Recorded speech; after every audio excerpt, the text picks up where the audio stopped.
Tes, ya semangat pagi mitra-mitra dimanapun Anda berada ya, ketemu lagi dengan saya di channel ini ya. Kita akan cerita kali ini temanya adalah tentang Mongai Banana ya. Apa itu ya, nanti kita diskusikan di sini atau mungkin ada kolom komentar di situ akan cerita-cerita, ataupun mungkin ada tema-tema yang menarik lainnya ya. Silakan kirim ide, kirim tulisan, ataupun kirim tema apa yang akan dibahas untuk yang ke depan.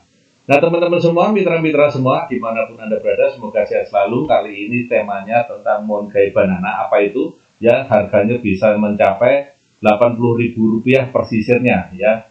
Nah ini adalah pisangnya adalah seperti ini ya teman-teman semua, dan ini ada di Jepang ya. Pisangnya kayaknya biasa aja ya teman-teman semua ya, kalau kayak pisang susu tapi agak besar sedikit ya.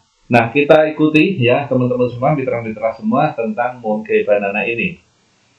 Nah, teman-teman mitra semua, ini tulisannya Mongi tapi bahasanya adalah dibaca dengan Mongai ya. Atau artinya adalah bahasa gaulnya orang Jepang ini adalah luar biasa. Jadi pisang yang luar biasa. Ini luar biasa pisangnya karena mahalnya atau karena langkanya ya. Tapi ini adalah disebut pisang yang luar biasa. Nah, teman-teman semua, faktanya ya, teman-teman semua di Jepang sana ini adalah yang namanya pisang ini adalah pisang yang masih diimpor. Jadi di Jepang sana tidak ada tanaman pisang ya teman-teman semua, mitra-mitra semua. Jadi banyak pisang itu masih 99% di Jepang itu masih mengimpor pisang ya.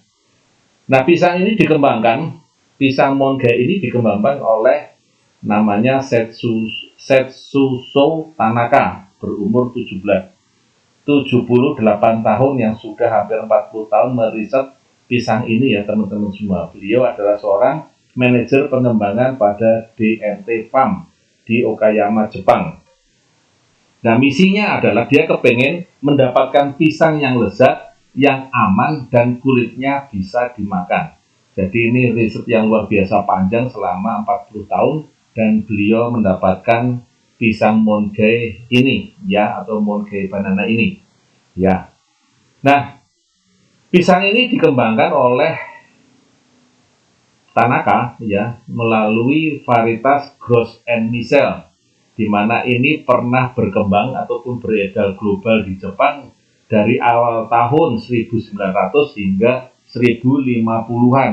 Artinya memang pisang ini waktu itu sudah zaman-zamannya cukup terkenal ya, cukup banyak yang gemar pada pisang Gros Michel ini di tahun-tahun itu 1900-an hingga 1050-an ya, 50 tahun ya di pisang ini terkenal di situ.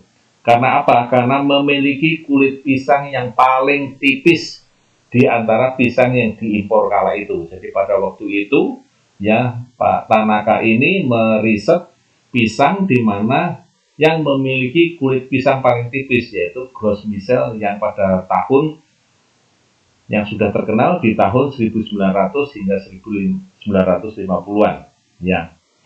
Nah kemudian ciri-ciri pisang Mongai ini seperti apa? Nah ini setelah diriset dan seterusnya, ciri-ciri pisang Mongai adalah kulit tipis dan lunak, rasanya manis, kulitnya bisa dimakan, tumbuhnya lebih cepat, berbuahnya sayang sekali hanya terbatas, dan hanya juga dijual terbatas. Jadi kulit tipis yang seperti apa ya teman-teman semua?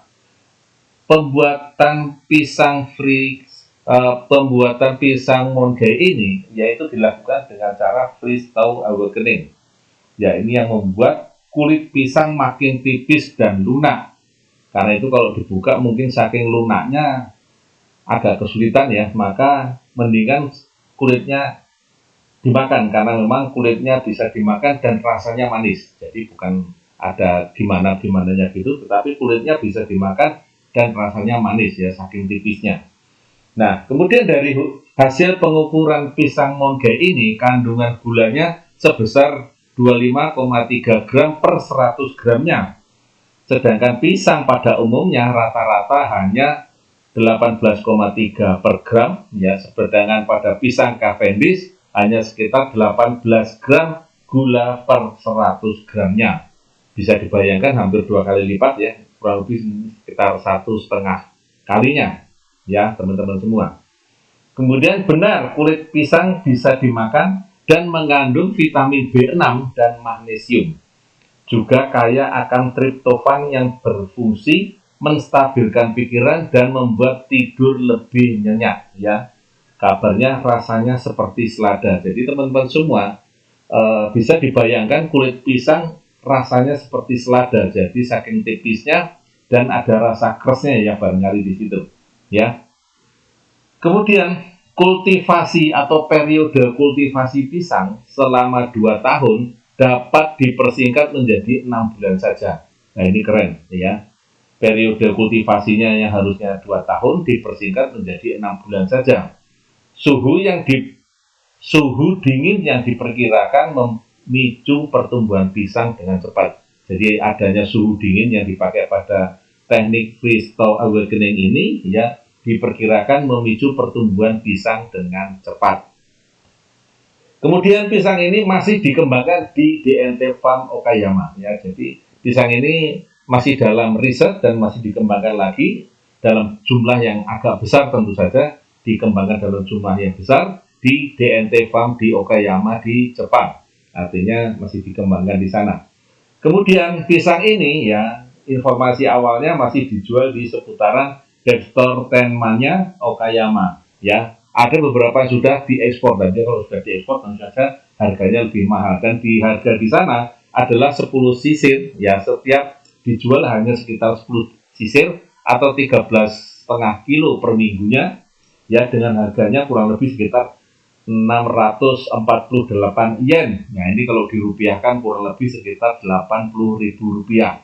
Teman-teman semua, harga pisangnya satu sisir 80.000 rupiah, karena di sana di Jepang memang yang namanya pisang masih impor ya teman-teman semua. Lain dengan Indonesia yang pisang mungkin saking banyaknya jenisnya, saking banyaknya varietasnya dan lain sebagainya, kita mudah untuk mendapatkannya. Jadi luar biasa, Jepang ini kepengen memiliki tanaman pisang setiap harinya atau setiap minggunya supaya dapat makan pisang. Cuman harganya kalau kita rupiahkan mungkin cukup mahal ya teman-teman semua. Sesisirnya kurang lebih sekitar 80.000 rupiah ya. Lalu bagaimana teknik freeze-thaw tes ini ya? Cara tesnya ini adalah, pertama adalah kita mengambil sampel dengan 3 ke 1 kontor. Kemudian kita mengambil sampelnya, kita ambil di freezer ya selama 24 jam. Ya ini tentu saja di bawah minus 20 atau mungkin minus 30 ya, sangat dingin. Kemudian sampel itu dibawa mengikuti temperatur ruangan. Kemudian kita bawa ke oven, tinggal kurang lebih 24 jam. Balik lagi ke temperatur ruangan dan kemudian kita ulang sampai 3 kali. Ini kurang lebih bisa memakan waktu sekitar 3 minggu ya. Nah kira-kira seperti ini. Freeze-thaw awakening ini adalah metode di mana teknologi rekayasa pertanian yang memungkinkan tanaman tropis ditanam di daerah tertentu. Dan cara ini, siklus beku cair ini adalah proses memasukkan sampel ke dalam kondisi beku dan cair secara bergantian. Dan proses ini biasanya dilakukan di ruangan terkendali untuk menstimulasi kondisi alam. Ya, artinya ini adalah di dalam lab ya teman-teman semua. Dan ini, freeze-thaw ini dapat digunakan untuk mengetahui kestabilan sediaan dalam waktu yang singkat. Ya, pisang tadi mensimulasikan kondisi alam, merendam jaringan dalam nitrogen cair untuk pembekuan yang cepat. Ya, kira-kira adalah seperti itu. Ya, prosesnya adalah proses siklus beku cair ya, bolak-balik ke situ untuk bisa mendapatkan tanaman pisang ya. Kemudian setelah 3 minggu rata-rata baru kemudian kita bisa tanam seperti kondisi alam pada umumnya, dan itu masih di dalam laboratorium ya, atau mungkin dalam suatu greenhouse ya, karena ini tanaman pisang tidak bisa ditanam di musim dingin kecuali di dalam greenhouse yang kondisinya sudah bisa disimulasikan dengan kondisi tanaman pisang sesungguhnya. Nah baik teman-teman semua, demikian tadi cerita kita ya tentang pisang Monbei, bagaimana luar biasanya seorang peneliti Jepang untuk mendapatkan tanaman pisang dan bisa memakan pisang setiap harinya, dan bisa membuat pisang itu enak dan kulitnya bisa dimakan. Terima kasih telah mendapatkan informasi ini dan semoga menambah wawasan dan menambah inspirasi buat teman-teman sekalian yang telah melihat channel ini. Ya, terima kasih sekali lagi. Mudah-mudahan bisa memberikan manfaat dan kita akan ketemu di lain waktu dan di lain tema. Tetap semangat pagi.